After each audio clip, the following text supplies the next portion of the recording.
नमस्कार दोस्तों, एक बार फिर से आपका स्वागत है हिंदी एनमोल ऑनलाइन चैनल पर। एक ऐसा डिजिटल प्लेटफॉर्म बनाया गया है जिस पर आपको हिंदी बहुत ही गहनता के साथ अध्ययन कराया जा रहा है। हिंदी साहित्य का इतिहास हम पढ़ रहे थे, आज पढ़ रहे हैं आदिकाल की 10वीं क्लास। इसके पहले हमने 9 क्लास देख चुके हैं या इसके पहले हम 9 क्लास पढ़ा चुके हैं। तो आइए हम लोग देखते हैं। इसके पिछले वाले क्लास में हमने क्या देखा? काल विभाजन को देखा था। आइए देखते हैं आज हिंदी का प्रथम कवि किसने किसको माना है। हिंदी का प्रथम कवि किसने किसको माना है, तो आप लोग हेडिंग डाल लीजिए, हिंदी का प्रथम कवि।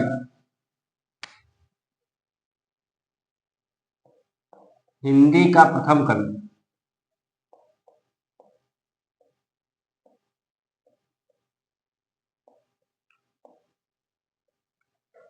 तो सबसे पहले गार्टर दत्तासी ने किसी की चर्चा ही नहीं की है, तो आप नंबर 1 पर लिखिए शिव सिंह सेंगर। नंबर 1 शिव सिंह सेंगर। इन्होंने किसको माना है? इन्होंने माना है पुष्य पुंड को। पुष्य पुंड को, दोनों एक ही व्यक्ति हैं। दूसरे नंबर पर कौन? डॉक्टर रामकुमार वर्मा। डॉक्टर रामकुमार वर्मा। चलो पहले लिख लेते हैं, उसके बाद फिर बताते हैं। डॉक्टर रामकुमार वर्मा किसको मानते हैं? स्वयंभू। स्वयंभू, स्वयंभू को मानते हैं। उसके बाद रामचंद्र शुक्ल तीसरे नंबर पर। आचार्य रामचंद्र शुक्ल।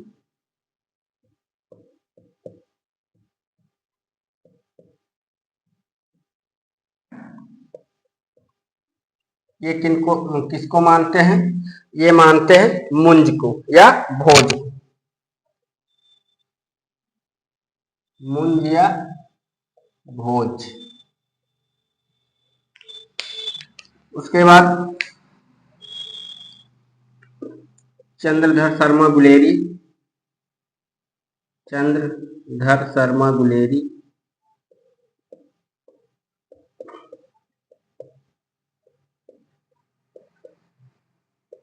चंद्रधर शर्मा गुलेरी किसको मानते हैं? ये मानते हैं मुंज को। मुंज को। 5वें नंबर पर आचार्य हजारी प्रसाद द्विवेदी। आचार्य हजारी प्रसाद द्विवेदी। ये किसको मानते हैं? ये मानते हैं अब्दुल रहमान को।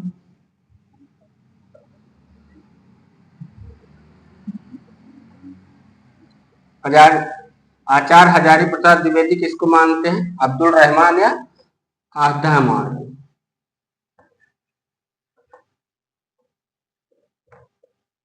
आदहमान, ठीक।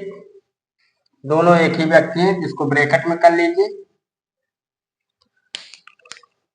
उसके बाद डॉक्टर बच्चन सिंह। डॉक्टर बच्चन सिंह किसको मानते हैं?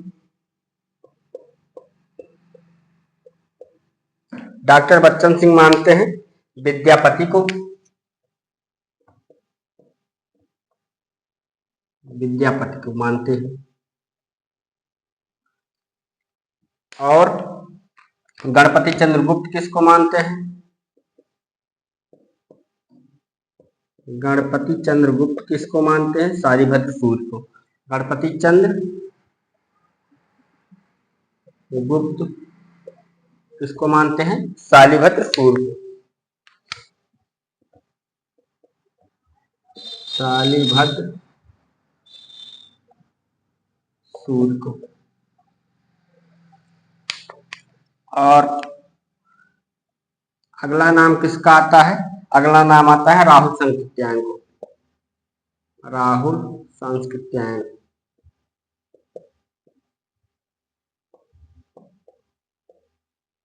ये किसको मानते हैं? ये मानते हैं सराहपा को।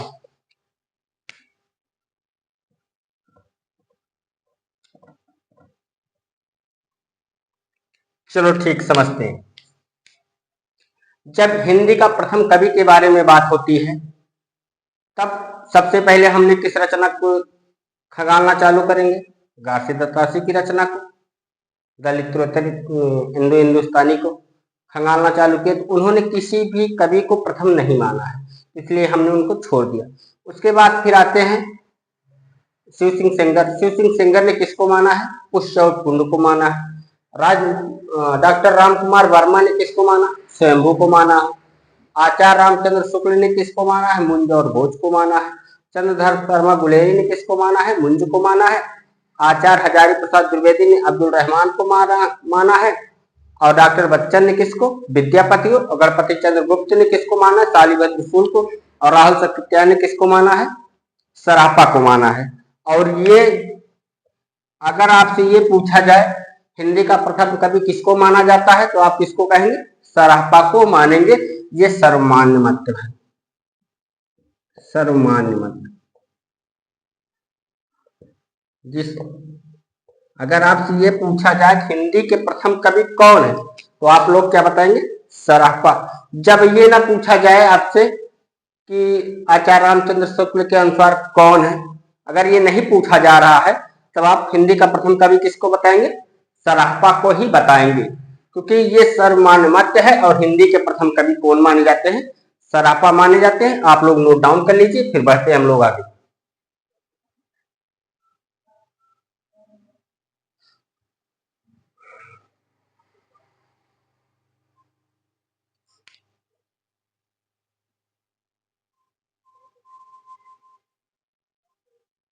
चलो ठीक, आइए आगे बढ़ते हैं हम लोग। ये बहुत ही इंपॉर्टेंट है। ये क्या था? इंपॉर्टेंट, बहुत ही इंपॉर्टेंट है। ठीक है, हिंदी के प्रथम कवि के बारे में। और ये पूछा जाता है परीक्षा में कि डॉक्टर बच्चन सिंह ने हिंदी का प्रथम कवि किसे माना है? हजारी प्रसाद द्विवेदी ने किसे माना है? तो हजारी प्रसाद द्विवेदी ने किसे माना है? हजारी प्रसाद द्विवेदी ने किसे माना है? अब्दुल रहमान को माना है। अब एक टिप्पणी लिख लीजिए, मिश्र बंधुओं ने किसको माना है? टिप्पणी लिखिए। टिप्पणी में आप लोग लिख लीजिए क्या? मिश्र बंधुओं ने हिंदी के प्रथम कवि, मिश्र बंधुओं ने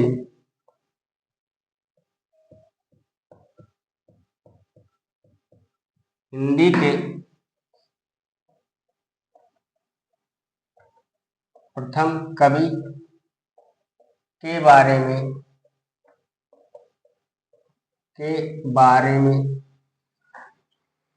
हिंदी के प्रथम कवि के बारे में कोई विचार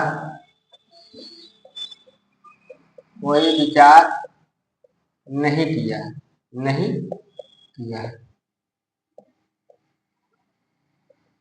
अब आपसे ये पूछा जाए कि मिश्र बंधुओं ने हिंदी का प्रथम कवि किसको माना है, तो हिंदी के प्रथम कवि के बारे में कोई विचार इन्होंने नहीं प्रस्तुत किया है और ना ही दिया है। ठीक है, उन्होंने गोरखनाथ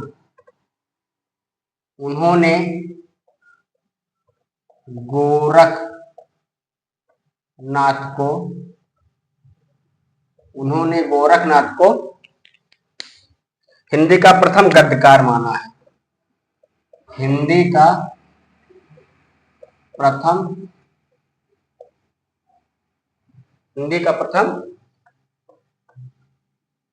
गद्यकार माना है।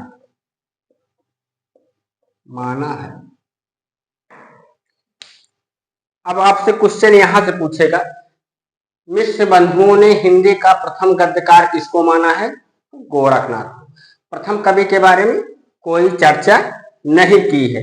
अब आइए देखते हैं हिंदी की प्रथम रचना क्या है। हेडिंग डाल लीजिए, हिंदी की प्रथम रचना। हिंदी की प्रथम रचना। हिंदी की प्रथम रचना के बारे में अगर हम लोग विचार करते हैं तो सराफा की कोई रचना उपलब्ध नहीं। अगर आपसे ये पूछता है हिंदी का प्रथम कवि कौन, तो सराफा आप बताते हैं। और इसके साथ साथ ये भी ध्यान दीजिए, सराफा की कोई रचना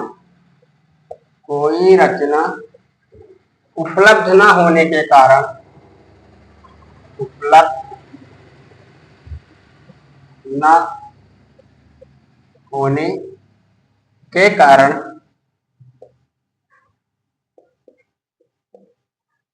सराफा की कोई रचना उपलब्ध न होने के कारण जैन आचार्य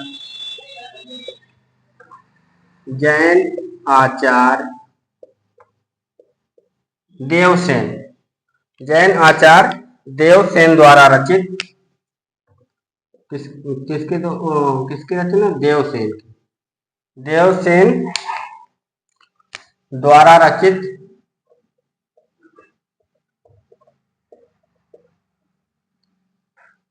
कौन सी रचना? श्रौकाचार।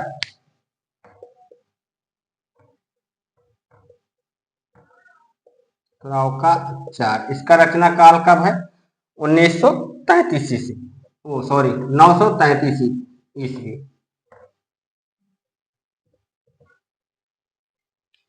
को हिंदी की प्रथम रचना माना है। को हिंदी की प्रथम रचना माना जाता है।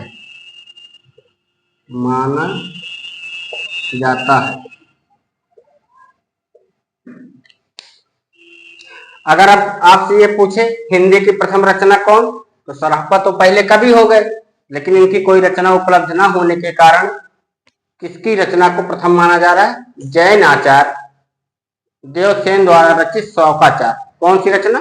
श्रौकाचार, जो 933 ईस्वी में लिखी गई थी, उसको क्या है? हिंदी की प्रथम रचना माना जाता है। इसको नोट डाउन कर लीजिए। फिर आइए देखते हैं आगे। चलो इसमें और लिख लीजिए। इस रचना में क्या है? इसमें 250 दोहा छंद है। इसमें 250 दोहा किस रचना में? श्रौकाचार दोहा छंद है। गृहस्थ और श्रावक धर्मों का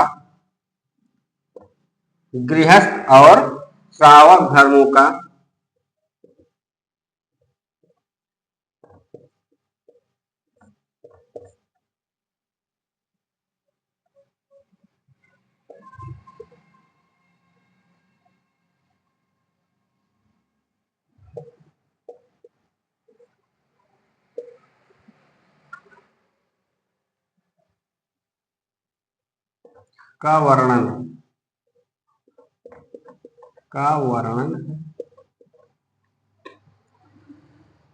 यह उपदेशात्मक रचना है।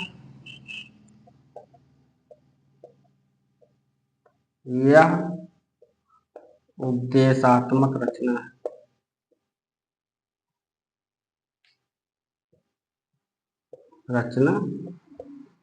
है। यह मुक्तक रचना है। इसमें शांत रस प्रधान। यह कैसी रचना है? मुक्तक रचना है। मुक्तक रचना है। इसमें शांत रस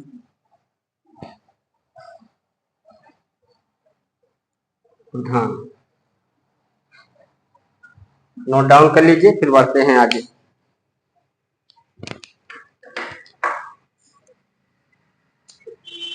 आप इसको समझिए। हिंदी की प्रथम रचना के बारे में पूछेगा तो आप क्या बताएंगे? श्रावकाचार। इसका रचना काल कब है? 933 ईस्वी। और रचनाकार कौन है? देवसेन। अगर आपसे ये पूछा जाए कि इसमें कितने दोहा छंद है तो आप बताएंगे 250 दोहा छंद है। गृहस्थ और श्राव धर्मों का वर्णन है और यह उपदेशात्मक रचना है या मुक्तक रचना है और इसमें शांत रसों की प्रधानता है। ठीक, नोट डाउन करिए, फिर आगे बढ़ते हैं।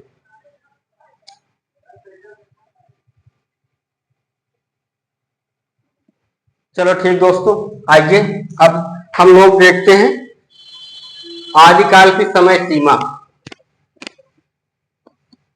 आदिकाल की समय सीमा देख लेते हैं।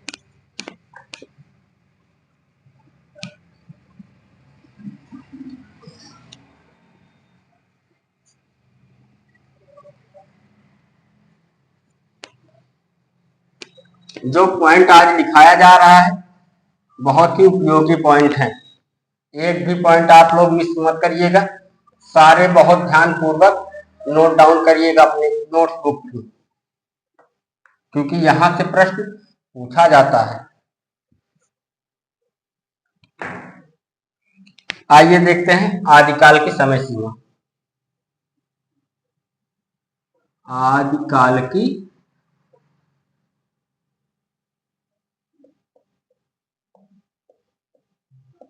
समय सीमा। समय सीमा का मतलब यह है कि किसने कितना इसको आदिकाल कहां से कहां तक माना है कि यहां से यहां तक आदिकाल ही है। तो उसी को हम लोग काल विभाजन में हम लोगों ने देख लिया था, फिर भी एक छोटे से कॉलम में हम लोग इसको एडजस्ट कर लेते हैं ताकि याद करने में और समझने में किसी प्रकार की कोई समस्या ना हो। तो आइए देखते हैं आदिकाल की समय सीमा। सबसे पहले हम लोग किसको देखते हैं? ग्रियर्सन।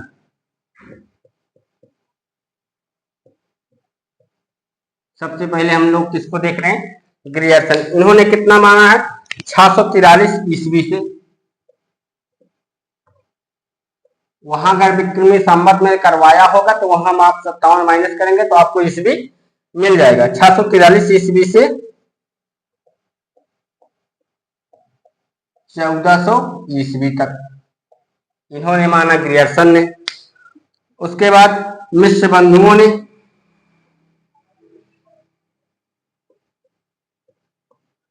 मिश्र बंधुओं ने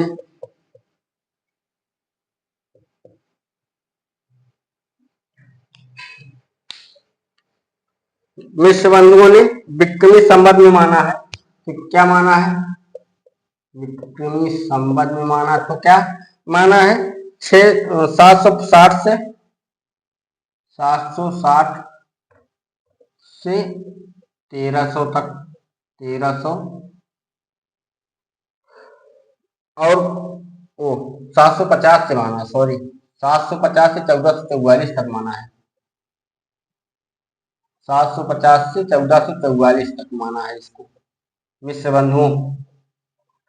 ये तो हमने राहुल संकीर्तन का लिखवा दिया था। मिश्र बंधुओं ने विक्रमी संवत 750 से 1444 में माना है। अगर इसको आप ईस्वी सन में लिखना चाहते हैं तो लिख लीजिए। ईस्वी सन में होगा ये 643 ईस्वी से 1444 में अगर 57 माइनस करेंगे तो कितना आ जाएगा?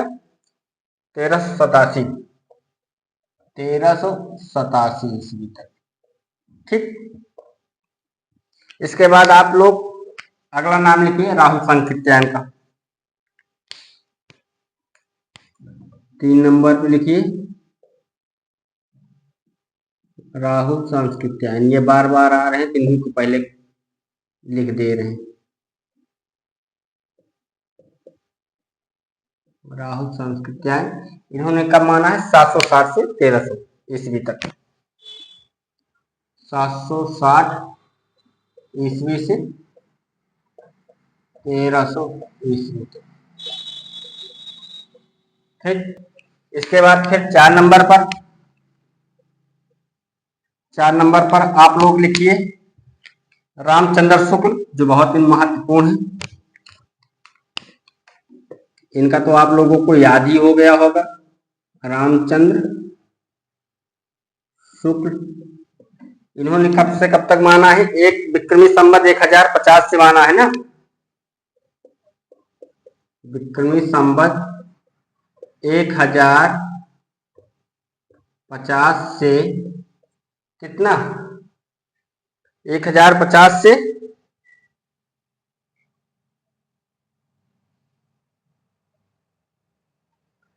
कितना बताइए? 1375। 1375 ईस्वी। ठीक, अब इसको हम क्या करते हैं, ईस्वी सन में भी लिख लेते हैं। अगर ईस्वी सन में लिखेंगे तो इसमें 57 माइनस करेंगे तो क्या आ जाएगा? 993 ईस्वी से, और 75 में 57 माइनस करेंगे तो 18 बचेगा, तो 1318 ईस्वी तक।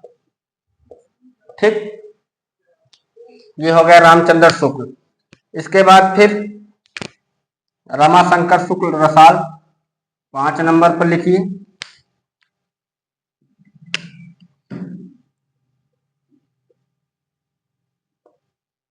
वैसे कहीं पे रमाशंकर मिलता है, कहीं पे रामशंकर मिलता है, तो हम लोग रमाशंकर शुक्ल रसाल लिखेंगे। रमाशंकर शुक्ल रसाल, रसाल इनकी उपाधि है। रमाशंकर शुक्ल रसाल, इन्होंने कितना समय माना है? इन्होंने माना है 1000 से 1343, 1000 से 1000 ईस्वी से 1000 ईस्वी से 1343 ईस्वी तक। आगे आते हैं, देखते हैं और किसका देखेंगे। हजारी प्रसाद द्विवेदी का देख लेते हैं। हजारी प्रसाद द्विवेदी, हजारी प्रसाद द्विवेदी इन्होंने कब माना है? इन्होंने ईस्वी सन में माना है 1000 ईस्वी से 1400 ईस्वी तक। जिन्होंने ईस्वी सन में मान लिया है उनका विक्रमी संवत में नहीं पूछता, लेकिन जिन्होंने विक्रमी संवत में मान लिया है उनका ईस्वी सन में कन्वर्ट कर परिवर्तित करके पूछ सकता है। इसीलिए हम वो जिन्होंने माना है विक्रमी संवत में उसको ईस्वी सन में करवा दे रहे हैं। ठीक, आगे आगे लिखिए गणपति चंद्रगुप्त। गणपति चंद्रगुप्त, इनका भी काल विभाजन हम लोगों ने देखा था। गणपति चंद्र गुप्त इन्होंने कब से कब तक माना है? आदिकाल की समय सीमा 1184 से। इन्होंने ही क्या कहा था? प्रारंभिक काल और शून्य काल। गणपति चंद्र ने ही आदिकाल, अभी वो भी लिखवाएंगे आप लोगों को। गणपति चंद्रगुप्त 1184 से ईस्वी से 1350 ईस्वी तक। 1350 ईस्वी तक। और रामकुमार वर्मा, डॉक्टर रामकुमार वर्मा, इन्होंने कब से कब तक माना है?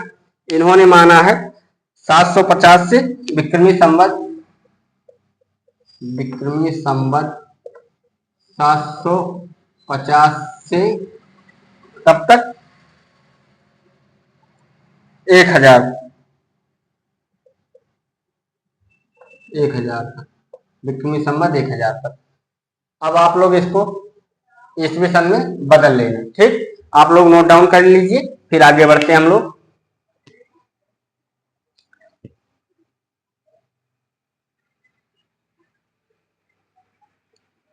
हो गया बच्चों?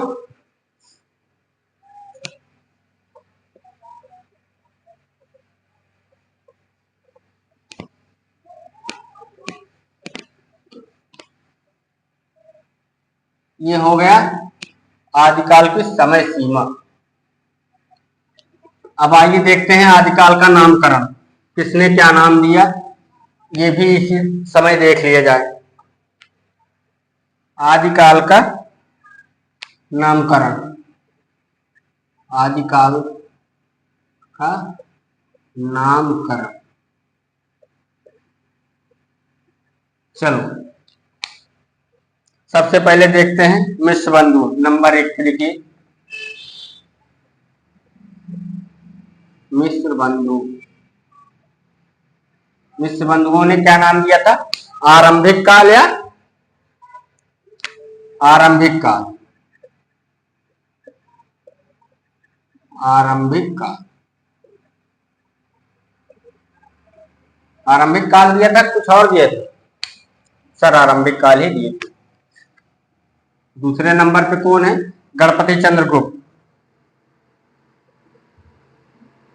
आरंभिक प्रारंभिक में जो कंफ्यूजन बनी है वो आपके सामने कर दिया जा रहा है, कोई कंफ्यूजन आपको नहीं होनी चाहिए। इन्होंने क्या कहा? मिश्र बंधुओं ने आरंभिक काल, गणपति चंद्रगुप्त ने क्या कहा? प्रारंभिक काल कहा।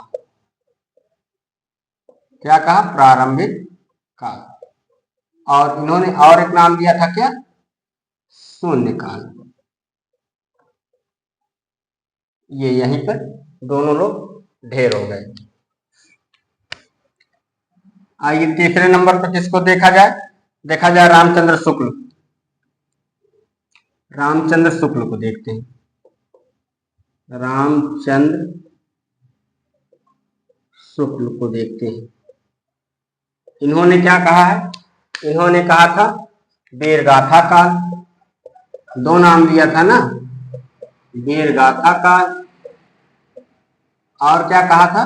आधुनिक काल। वीरगाथा काल और आदिकाल। आधुनिक काल का मतलब हो गया नया, जो अभी चल रहा है, इसको आधुनिक काल में गिनती की जाएगी। रामचंद्र शुक्ल ने क्या कहा था? वीरगाथा काल और आदिकाल।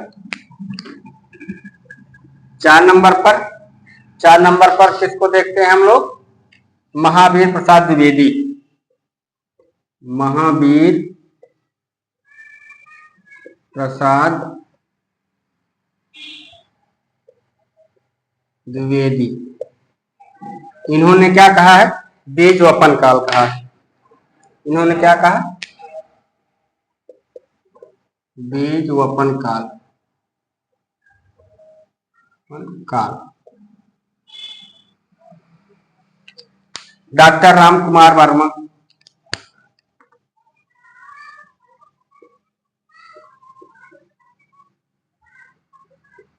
डॉक्टर राम कुमार वर्मा। इन्होंने क्या कहा? इन्होंने दो नाम दिया है, संधिकाल और चारण काल।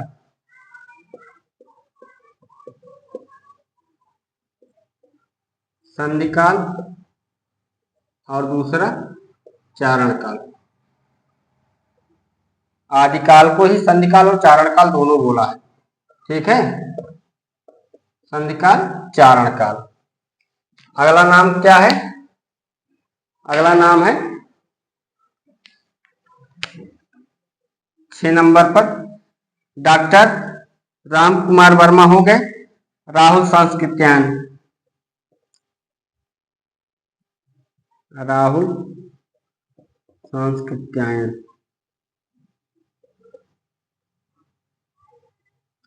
राहुल सांस्कृत्यायन ने क्या कहा? सिद्ध सामंत काल।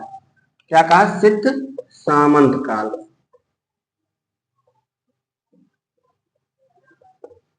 सिद्ध सामंत काल।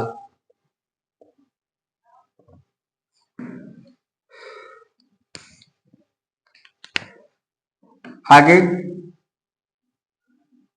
हजारी प्रसाद द्विवेदी को लिख लेते हैं। हजारी प्रसाद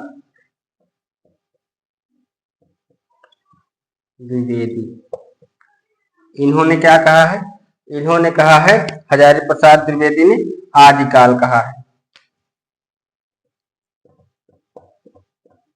आदिकाल कहा है। और ये क्या है? यह सर्वमान्य, इसी से यही आजकल चल भी रहा है, सर्वमान्य है, ठीक। उसके बाद हजारी प्रसाद द्विवेदी के बाद विश्वनाथ प्रसाद मिश्र। इन्होंने क्या कहा? विश्वनाथ प्रसाद मिश्र। इन्होंने क्या नाम दिया है? इन्होंने नाम दिया है वीरकाल।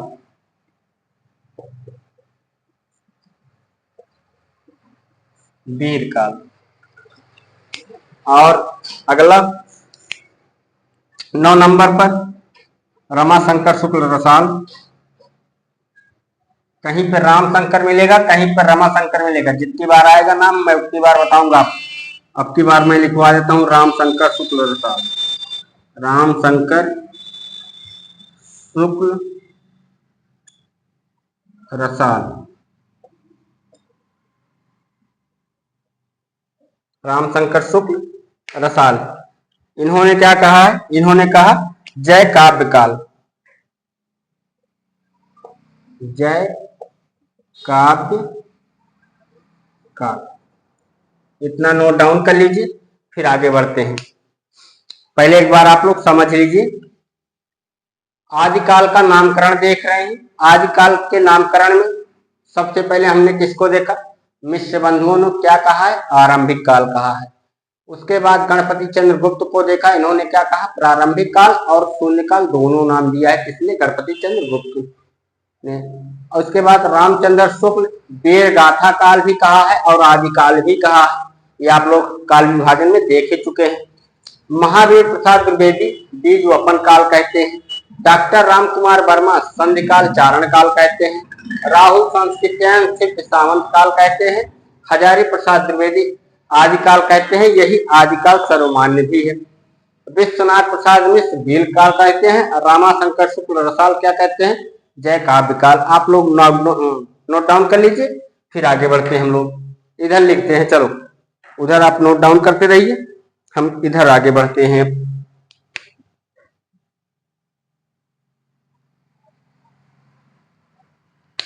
अगला नाम क्या है?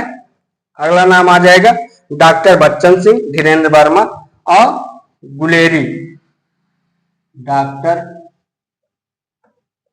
बच्चन सिंह ये हो गए, धीरेन्द्र वर्मा हो गए, धीरेन्द्र वर्मा हो गए, और कौन? चंद्रधर शर्मा गुलेरी। चंद्रधर शर्मा गुलेरी। ये किसको मानते हैं?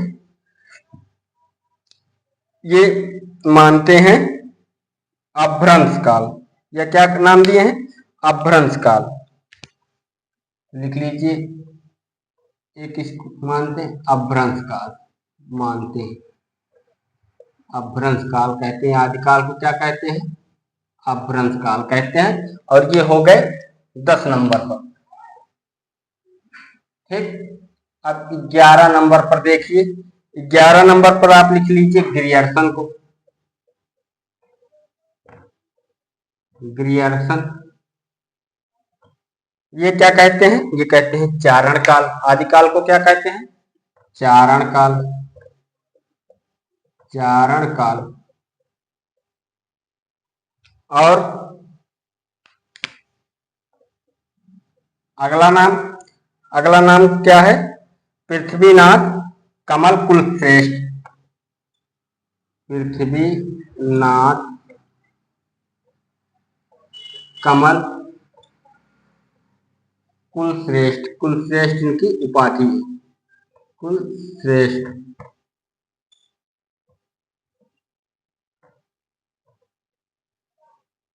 कुलश्रेष्ठ। इन्होंने आदिकाल का क्या नाम दिया है? अंधकार काल। क्या नाम दिया है?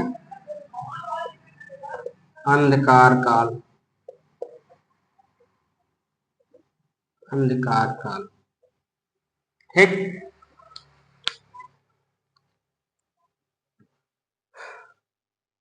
चलो इतना नोट डाउन करो, फिर आगे लिखवाते हैं। डॉक्टर बच्चन सिंह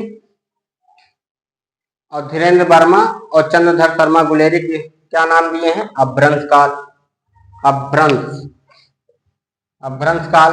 ग्रियर्सन क्या नाम दिए? चारण काल। पृथ्वीनाथ कमल कुल श्रेष्ठ ने क्या नाम दिया है? अंधकार काल। आइए आगे नोट करते हैं। इधर इस तरफ वाला लिख लिए ना, चलो इसको हटाते हैं।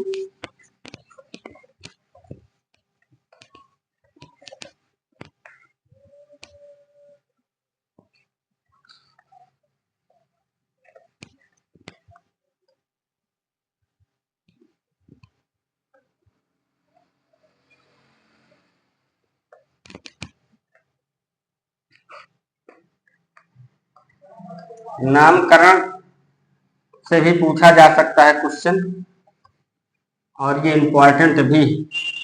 अगर आप ये सोच रहे हैं कि इम्पोर्टेंट ही पढ़ना है, तो ये इम्पोर्टेंट ही है, इसको तो करना ही पड़ेगा आपको। 13 नंबर पर लिखे राम खिलौन पांडे डॉक्टर हरिश्चंद्र शर्मा। 13 नंबर पर कौन है? राम खिलावन पांडे, राम खिलावन पांडे, और इनके साथ कौन है? Doctor Harishchandra, doctor Harishchandra Sharma. ये किससे मानते हैं? ये मानते हैं संक्रमण काल, संक्रमण काल। क्या नाम देते हैं? आदिकाल को क्या नाम दिया इन्होंने? संक्रमण काल।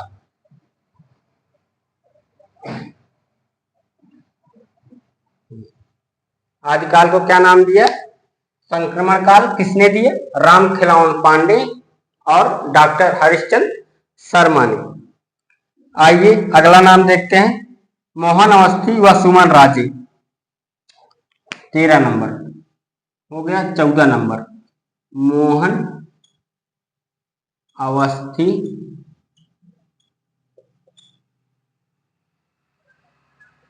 व सुमन राजे, दोनों लोग किससे मानते हैं? आधार काल। क्या नाम देते हैं आदिकाल को? आधार काल, आधार काल।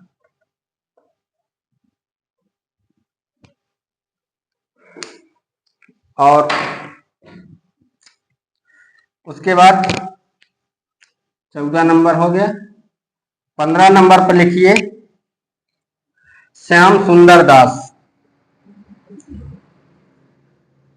श्याम सुंदर दास। ये किससे क्या नाम देते हैं आदिकाल का? आदिकाल को ये क्या कहते हैं? ये कहते हैं वीर काल, वीर काल, वीर काल। और किसने कहा था? विश्वनाथ प्रसाद मिश्र ने। और ये और क्या कहते हैं? अपभ्रंश काल भी कहते हैं, अपभ्रंश काल। अब यहां से क्वेश्चन बनेगा। देखो, अगर आपसे पूछता है कि वीर काल किसने कहा, तो आप तुरंत बताएंगे विश्वनाथ प्रसाद मिश्र ने कहा। अगर आपसे ये पूछता है कि अपभ्रंश काल किसने कहा, तो आप तुरंत बताएंगे डॉक्टर बच्चन सिंह, वीरेंद्र वर्मा और चंद्रधर शर्मा गुलेरी ने कहा। लेकिन अगर आपसे ये पूछता है किसने वीर काल और अपभ्रंश काल कहा, दोनों किसने कहा, तो यहां आप क्या बताएंगे? श्याम सुंदर दास को बताएंगे। ठीक, आगे लिखिए 16 नंबर पर शैलेश जैदी, शैलेश जैदी, शैलेश जैदी। इन्होंने क्या नाम दिया है? इन्होंने नाम दिया है आविर्भाव काल, आविर्भाव काल,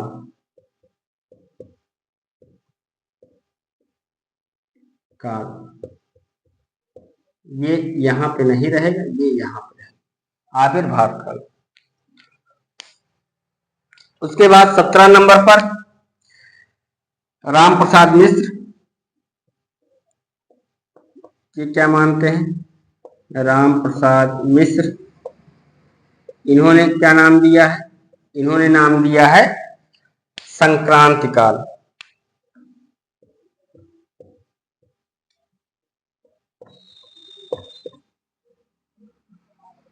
संक्रांत काल, जब हम लोग सर्वमान्य काल विभाजन कर रहे थे तो वहां पे हमने संक्रांत का चर्चा की थी कि वही है संक्रांति काल। और ये नाम किसने दिया था? ये राम प्रसाद मिश्र ने दिया था।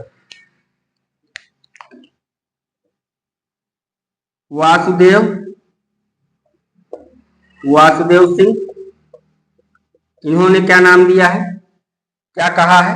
उद्भव काल कहा है।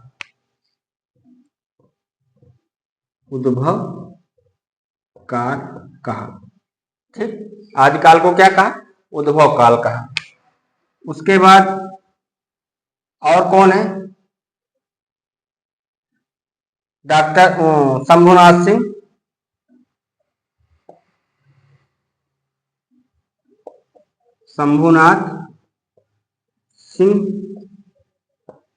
शंभुनाथ सिंह ने क्या कहा है? प्राचीन काल।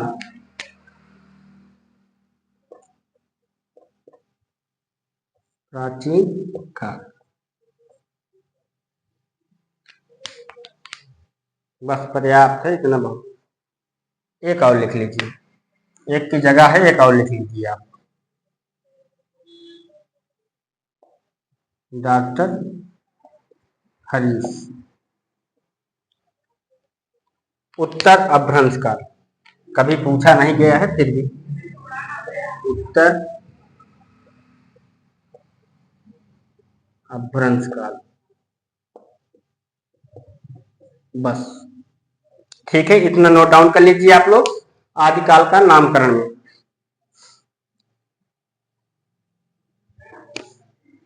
देखिए, आदिकाल का नामकरण में हमने इसके पहले देख लिया था। मिश्र बंधु को देखा, ग्रियर्सन को देखा, हजारी प्रसाद द्विवेदी को देखा, रामचंद्र शुक्ल को देखा। अब उसके आगे देखते हैं रामखिलावन पांडे, डॉक्टर हरिश्चंद्र शर्मा ने क्या कहा है? संक्रमण काल कहा है। मोहन अवस्थी व सुमन राजे ने आदिकाल को क्या नाम दिया है? आधार काल नाम दिया है। श्याम सुंदर दास ने क्या नाम दिया है? बीज काल नाम दिया है। अभ्रंश काल नाम दिया है। शैलेश जैदी ने आविर्भाव काल नाम दिया है और राम प्रसाद मिश्र ने संक्रांति काल नाम दिया है। वासुदेव सिंह ने उद्भव काल नाम दिया। शंभुनाथ सिंह ने प्राचीन काल नाम दिया। डॉक्टर हरीश ने उत्तर अभ्रंश काल नाम दिया है। और यहाँ पर आपको हम बता ही चुके, डॉक्टर बच्चन सिंह, धीरेन्द्र वर्मा, चंद्रशेखर शर्मा गुलेरी ने क्या कहा? अभ्रंश काल कहा। ग्रेडसन ने चारण काल कहा। पृथ्वीनाथ कमल कुलश्रेष्ठ ने क्या कहा है? अंधकार काल कहा है। अब आइए देखते हैं, इसको नोट डाउन कर लीजिए। उसके बाद देखते हैं हम लोग आदिकाल के विशेष तत्व, देख लेते हैं क्या है, ठीक। चलो,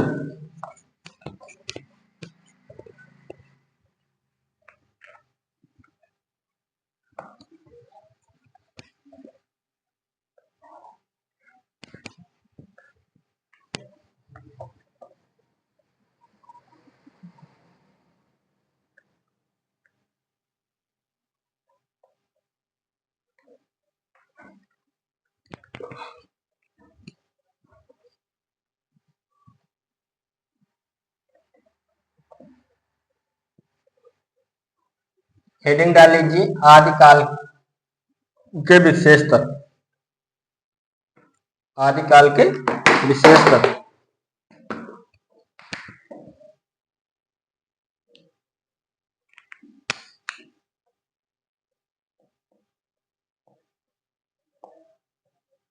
आदिकाल की जो मुख्य मुख्य बातें हैं उनको हम यहाँ उतार लेते हैं। विशेष तत्व,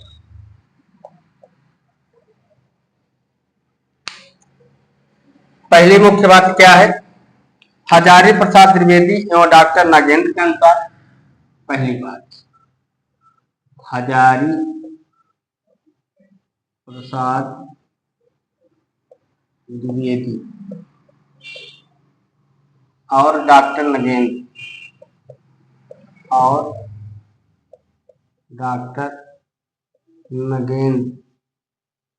के अनुसार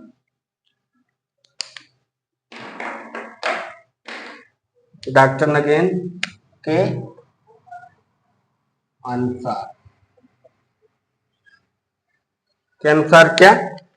भाषा की दृष्टि से अपभ्रंश का बढ़ाव कथन है। भाषा की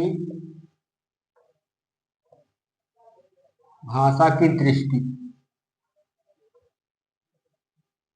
भाषा की दृष्टि से भाषा की दृष्टि से अपभ्रंश अपभ्रंश का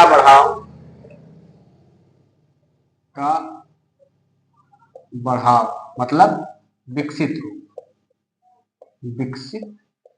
रूप का बढ़ाव ही हिंदी साहित्य का आदिकाल है। का बढ़ाव हिंदी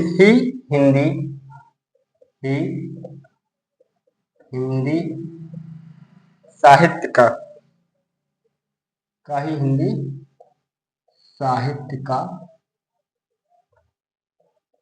साहित्य का आदिकाल है।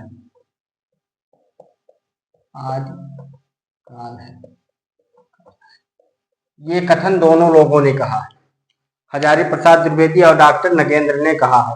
लेकिन अगर ऑप्शन में दोनों लोग आएंगे तो आप किसके अनुसार लगाएंगे? बहुत बहुत बहुत कंफ्यूजन है। आदिकाल में तो सबसे ज्यादा कंफ्यूजन है। अभी आप आगे चलेंगे तो थोड़ी कंफ्यूजन कम होती जाएगी, लेकिन इसीलिए आपका जितने डाउट्स हैं उसको क्लियर करके चल रहे हैं। अगर ये कथन पूछता है भाषा की दृष्टि से अपभ्रंश का बढ़ाव ही हिंदी साहित्य का आदिकाल है, ये कथन किसका है? तो आप लोग किसका बताएंगे? क्योंकि ये कथन तो दोनों लोगों ने कहा, हजारी प्रसाद द्विवेदी ने भी कहा है और डॉक्टर नगेंद्र ने भी कहा। तो ये कथन किसका बताएंगे? डॉक्टर नगेंद्र का बताएंगे, क्योंकि ये ज्यादा एथेंटिक है, ज्यादा मान्य है, आयोग इसी को मान रहा है। अगर ये डॉक्टर नगेंद्र ऑप्शन में नहीं है तो आप किसको बताएंगे? हजारी प्रसाद द्विवेदी को बताएंगे। ठीक, ये दोनों कथन दोनों के बुक में, लेकिन ज्यादा महत्व डॉक्टर नगेंद्र के बुक को दिया जाता है, इसलिए ये कथन उनका हो जाता है। ऐसा नहीं है कि जब ये पढ़ते हैं, हजारी प्रसाद द्विवेदी की बुक भी पढ़ते हैं, हिंदी साहित्य की भूमिका को पढ़ते हैं, तो वो कथन यहाँ हमको मिलता है। लेकिन ये डाउट्स हैं, डाउट्स थोड़े बहुत बने रहेंगे। आपको क्लियर करने के लिए ही बताया जा रहा है कि ये कथन जब आपके सामने आए और उसमें दोनों ऑप्शन रहे तो आप डॉक्टर नागेंद्र को लगाइएगा। अगर दोनों ऑप्शन नहीं रहे किसको लगाइए? हजारी प्रसाद द्विवेदी को। आइए अगला कथन देखते हैं। 2 नंबर पर, दूसरे नंबर पर क्या है? हजारी प्रसाद द्विवेदी ने हजारी प्रसाद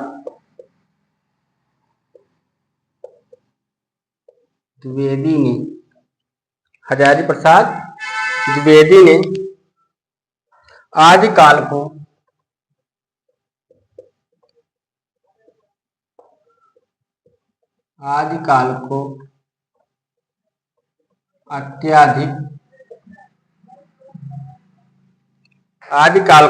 अत्यधिक विरोधों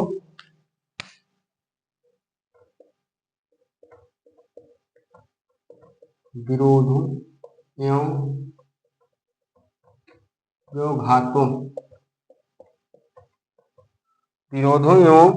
व्योघातों का युग कहा।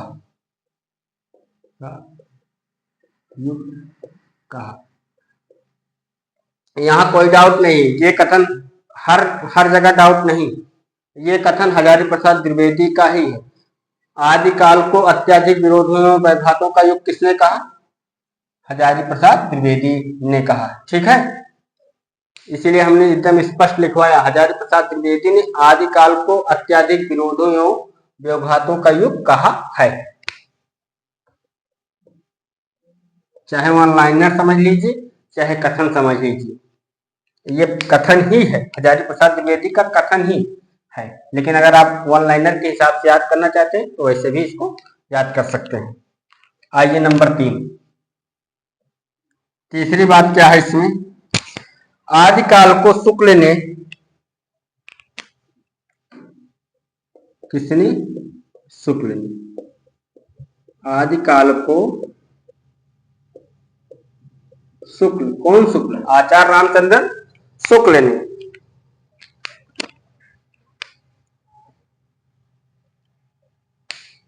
आदिकाल को शुक्ल ने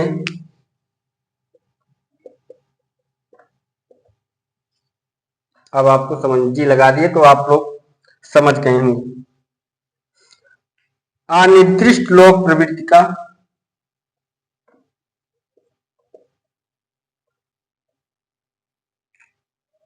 अनिर्दिष्ट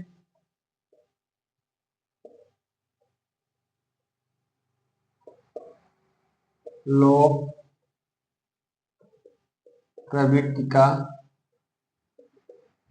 प्रवृत्ति का युग कहा है।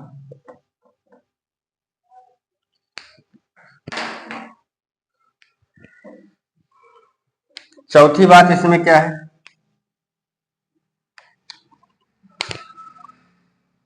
प्राकृताभास हिंदी का काल। प्राकृताभास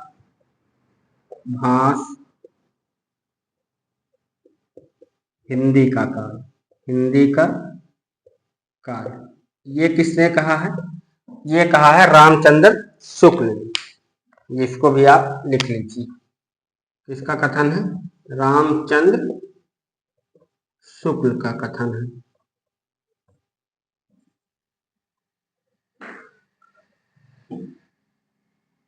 और इसमें विशेष तत्व क्या है? और इसमें विशेष तत्व देखते हैं। पुरानी हिंदी का काल किसने कहा?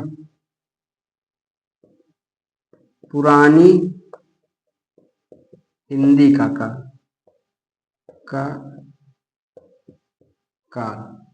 किसने कहा है? चंद्रधर शर्मा गुलेरी ने कहा। चंद्रधर शर्मा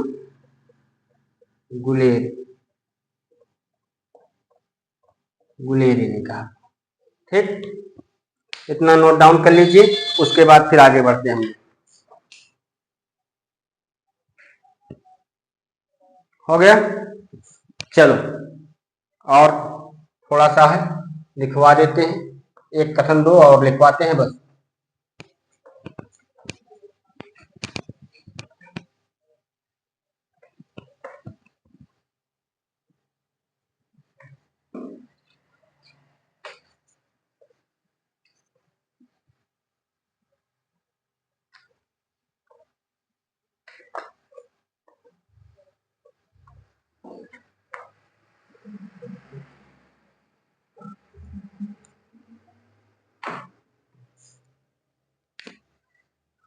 आगे लिखिए। आक्रमण और युद्धों के प्रभाव की आक्रमण और युद्धों के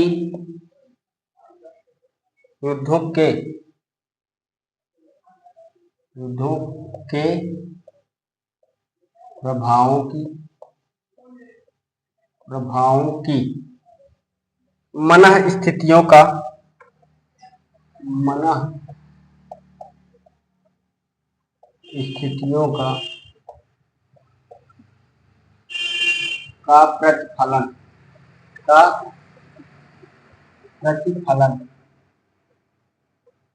प्रतिफलन है। ये कथन किसका है? ये कथन है डॉक्टर नगेंद्र का। ये किसने कहा है? डॉक्टर नगेंद्र।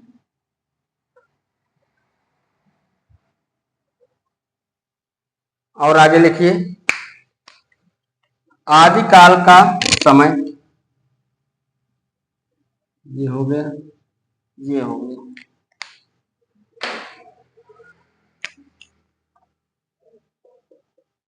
आदिकाल का समय, आदिकाल का समय महाराज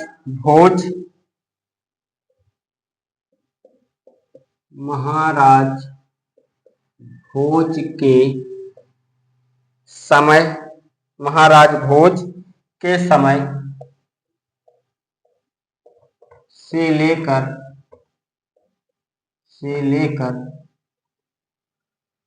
हमीर देव के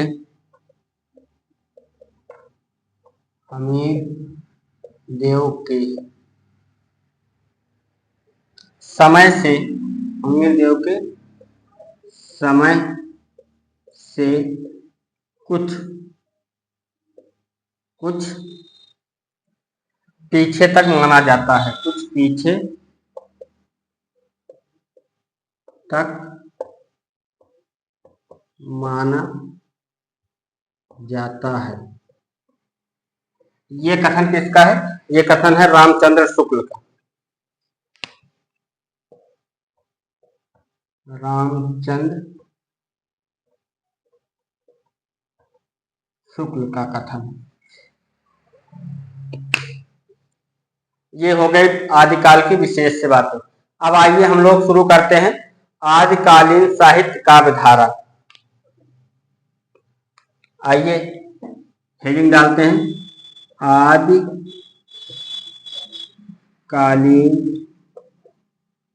आदिकालीन साहित्य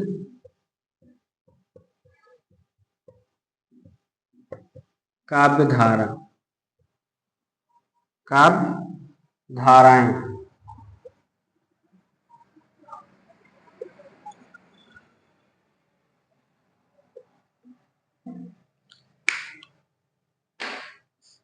इसमें आप लोग नोट डाउन करिए। सिद्ध साहित्य,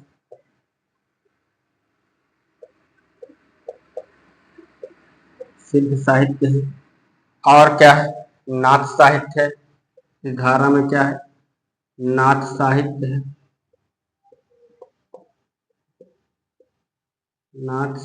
है। और राज साहित्य है। इसी को जैन साहित्य भी कहते हैं। यहाँ पर आप राज साहित्य लिख लीजिए। और रासो साहित्य है। अभी तो केवल हम आपको नाम ही लिखवा दे रहे हैं। अब इसके अंदर जो है बढ़ेंगे तो सारी चीजें अच्छे से आपको बताते हुए चलेंगे। और लौकिक साहित्य होगा इसमें।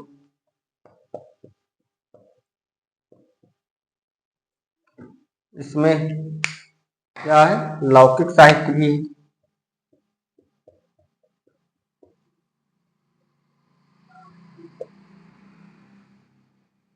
गद्य साहित्य भी है।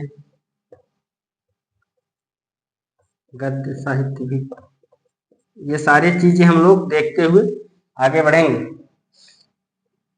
अभ्रंश साहित्य है।